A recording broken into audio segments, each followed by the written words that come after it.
Hi, my name is Carrie. I'm 32 years old. I had gone through a divorce a couple of years ago. As painful as the journey had been, I feel like I'm at a place where I can talk about it, so here I am. I always had a pretty average life.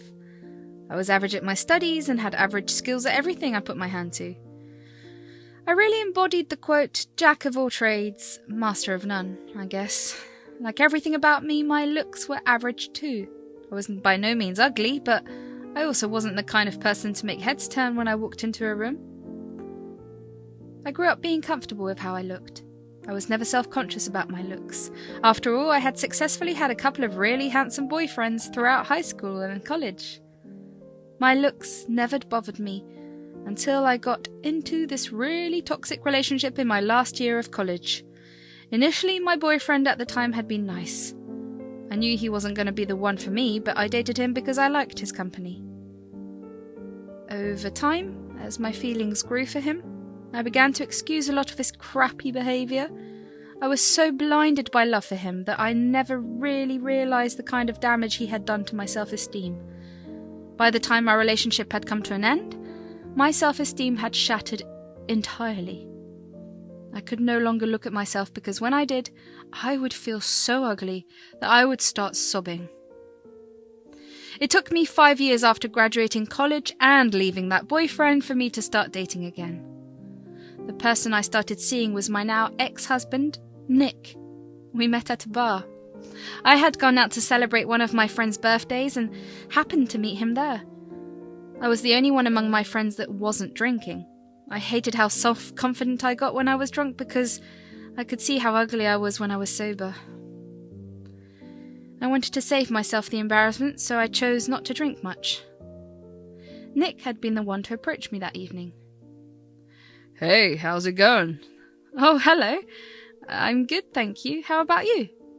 Just enjoying the vibe here. Mind if I join you? Why are you sitting alone? I needed a break from all the dancing. Celebrating a friend's birthday. Looks like they're having a blast. They really are. They're all single, by the way, if you're interested. Why go to them when I'm already talking to the most beautiful girl in the world? You must need glasses if you're talking about me. My eyesight's fine. I could have talked to them, but I chose you. Oh. How about this? Give me your number and tomorrow when we're sober, we'll grab coffee. I like that idea. We exchanged phone numbers and carried on with small conversations before Nick had to finally leave because he had work the next day. I felt a rush of warmth flood me. No one had ever approached me like that. Even with my past relationships, I had been the one to initiate a conversation. Nick had slowly begun to chip away at my insecurities. The next day, we went to grab a coffee together as Nick had promised. The entire time, Nick made me feel like the most beautiful woman on the planet. The first thing he said to me wasn't even a hi or a how are you? He looked stunned when he saw me and said, "Wow, you're beautiful." I didn't think I could blush, but Nick always made my cheeks flush so much. I looked like I had purposely applied rouge.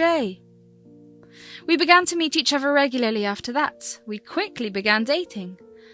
I felt so loved and appreciated whenever I was with Nick. We moved in together after a year of dating. After 2 years of dating, Nick proposed to me at the coffee shop we had gone to on our first date. I said yes through tears. Our wedding was a small event where only our closest friends and family attended. Overall, our relationship was a dream come true for me. Over the 2 years that we were together, Nick had slowly rebuilt all of my broken pieces. He had told me that I was the prettiest girl in the world countless times. He made me fall in love with myself all over again. Which is why what happened later was so shocking and heartbreaking for me. During the first 2 years of our marriage, we focused on our careers. I worked with this accounting firm and made a good amount of money. It wasn't by any means an extraordinary amount, but it was more than enough to support myself. Nick, on the other hand, worked for a company that was pretty big. He earned 1.5 times what I earned, and yet he still worked towards getting even more promotions. I loved that about him, and it didn't bother me. We had decided that both of us would work as hard as we could because we wanted to start a family in the next year. True to our word, we had worked hard and had saved up a good amount of money. We started to try for a baby, and within 2 months of trying, I got pregnant. Nick and I were overjoyed. I was happy that I was living out all of my dreams. I was working my dream job, living in my dream house with my dream man, who I was going to have my dream baby with. I mean, I had it all. And of course, there was always some nervousness that came with the prospect of becoming parents for the first time. One night, after a particularly rough day at work for both of us, we lay in bed and talked about our fears of parenthood. You know, babe, sometimes I get scared thinking about being a mum. It's just overwhelming to imagine being responsible for another life. I feel the same way. The thought of accidentally hurting our child terrifies me. One small mistake can mess them up for life. Definitely, but kids are resilient. They're not as delicate as we think, and honestly, being scared of messing up just shows that we'll be aware of our actions and make things right when we do make mistakes. You're right. When I think back, my father was absent a lot. It left a void that nothing could fill. I don't want that for our child. You won't. I'll be right there with you through everything. We'll learn and grow together, and I'll hold you accountable just as I expect you to hold me.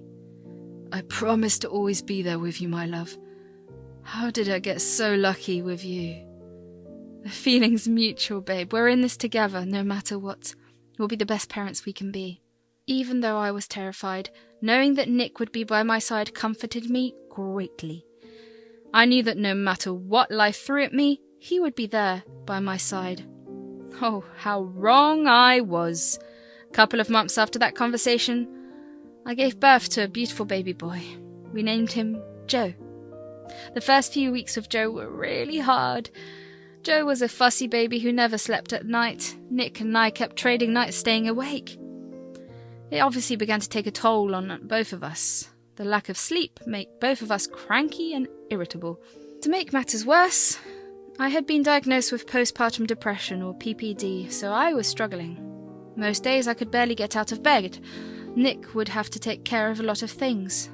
He took care of baby Joe, most of the household chores, and most of the cooking.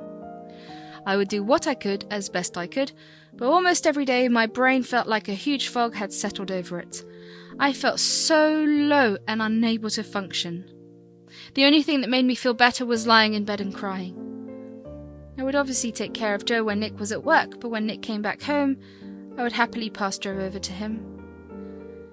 Thanks to PPD, I couldn't even keep my job.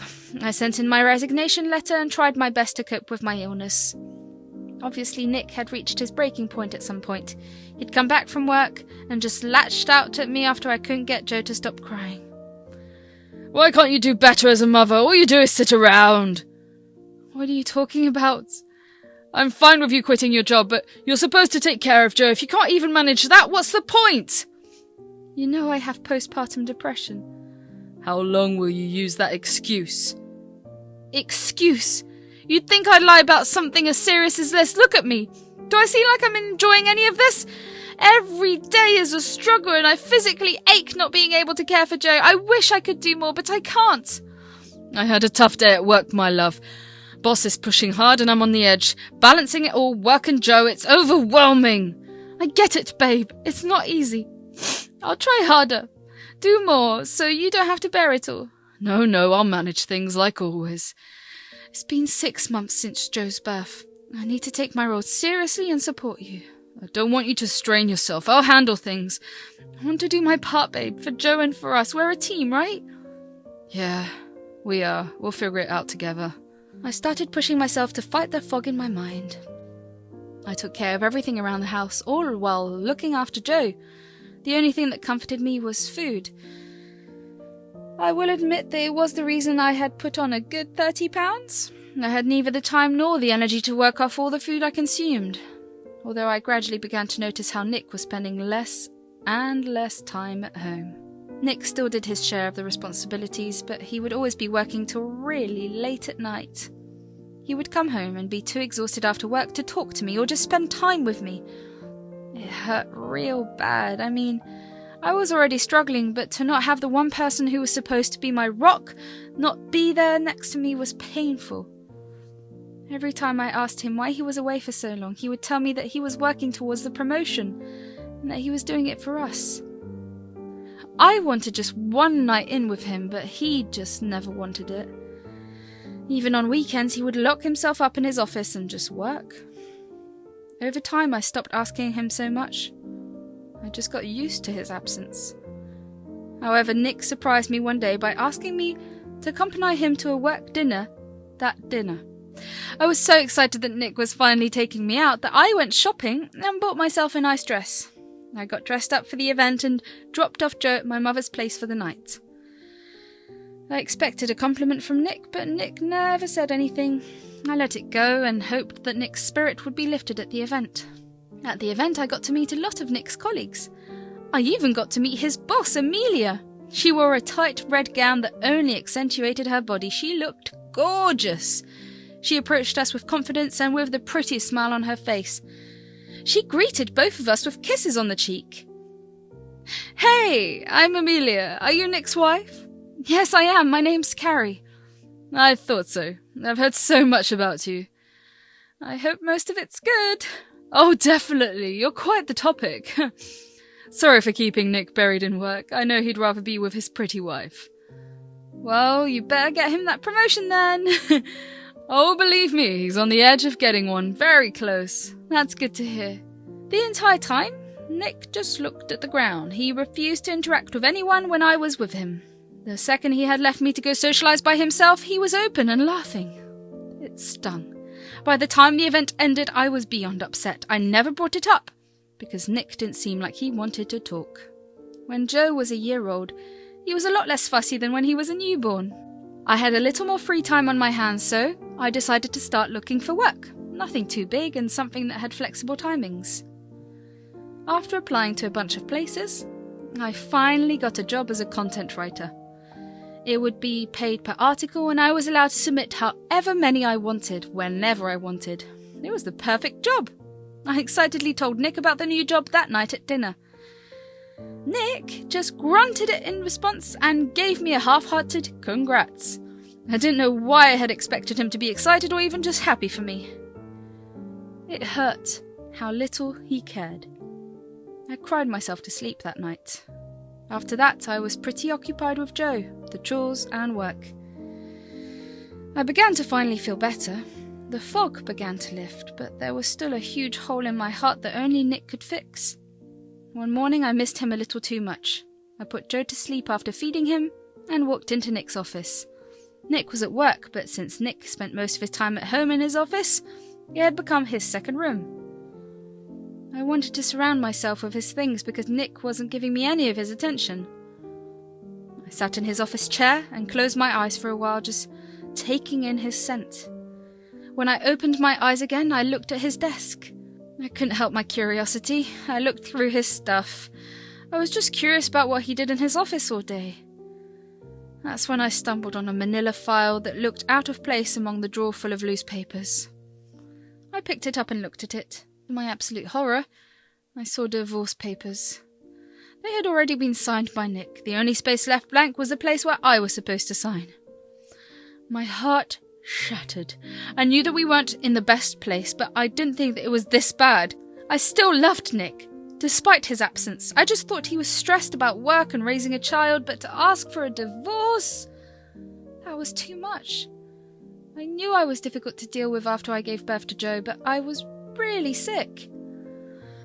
I knew that there were many things I could have done differently, but at the same time, I really couldn't have done anything. I sat in his office and cried for so long that when Nick came home, he looked surprised to see me sitting there. He saw the file on the table and realized that I had found out. "Nick, I need to know." "Why?" "Because I felt like our spark had faded." "Don't lie to me. The man I married would have talked to me, not just walked away." "Do you really want to know the truth?" "Yes." "For months I've been seeing someone. Amelia, my boss." "Amelia? How could you?" "I spent so many late nights at work and it just happened. Plus, it didn't help how attractive she is. Why would you do this to me?" "Look at yourself. I could overlook your being poor to a certain extent, but you're not attractive anymore. You're so fat and so ugly. Pregnancy ruined you. I regret getting you pregnant. How can you regret your own son? I'd rather have a hot wife than a son. Sign the papers. I'm marrying Amelia. You're heartless. I thought you loved us. I thought you loved me. Things change, Carrie. I didn't know what came over me at that moment, but I went into our room where I packed a bunch of his things. I threw his bag at his face and told him to get out. I told him that I would contest the divorce. Without a word, Nick left. I cried the whole night. How could he do this to me? To Joe? My sadness turned into anger. Had Nick and Amelia been having an affair when I had gone to his business dinner party? Is that what she meant when she said that he would get a promotion? I wanted to break something. I took a couple of deep breaths and pulled out my laptop. I looked up Amelia and found out that she was married too.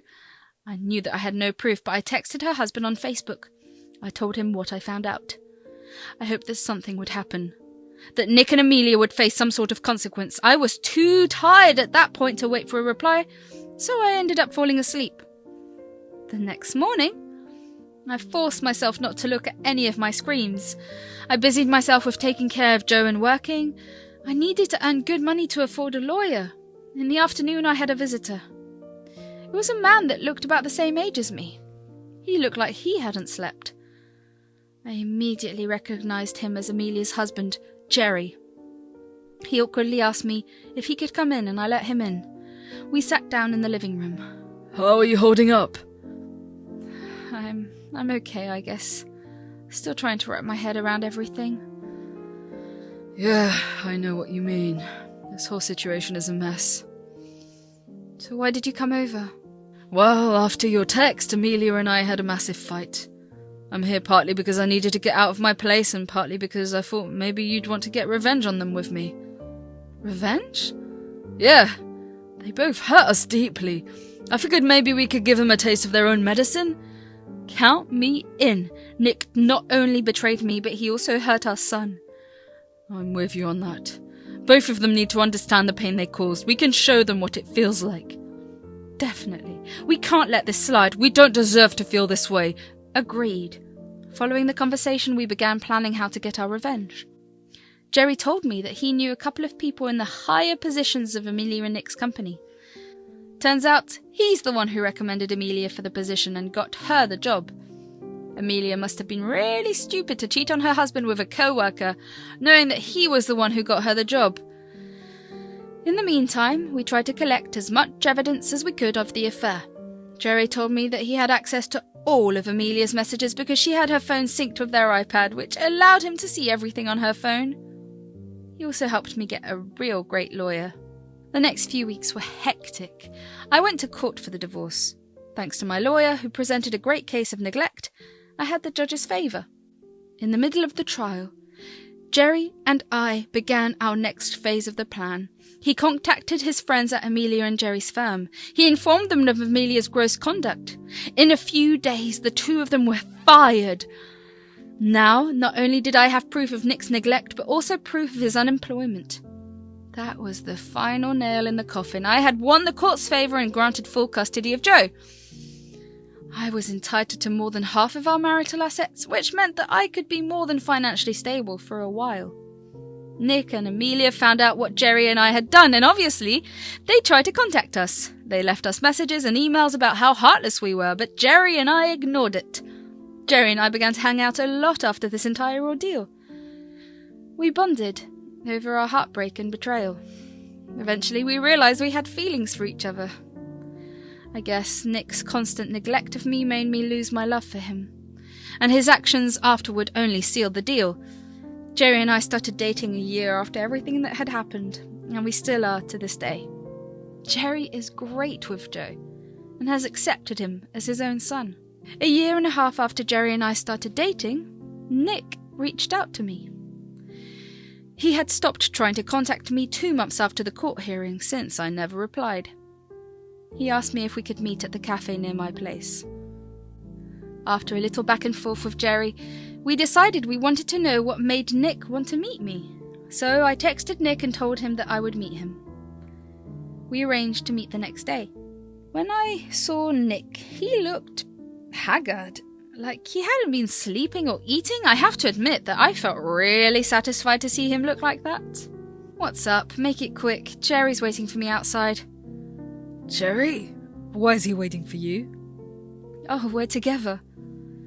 You got angry with me for sleeping with my boss, and here you are sleeping with her ex-husband? I got together with Jerry after what you and Amelia had done. Our relationship was completely over when Jerry and I started dating. It's very different from what you did. Is this why you called me? No. This is very embarrassing, but Amelia and I are pregnant. Okay, and? We're struggling a lot, like financially. It's putting a strain on our relationship. Do you think you could help me out a little? Are you out of your mind? You're right. It's embarrassing that you're asking your ex-wife to lend you money to help support your affair partner's baby. You're pathetic, Nick. Never contact me again. I couldn't believe his audacity. I walked out of that cafe with my head held high. I felt beyond satisfied that I walked out of all the heartbreak with the best outcomes. I had a loving boyfriend and an amazing son. I was working a good job that paid me well thanks to Jerry. I don't know what happened to Nick and Amelia, nor do I want to. I'm happy with the life I have, and I've decided that I want to put my past away. The entire thing prompted me to reinvent myself, and now, here I am, a completely different and better person.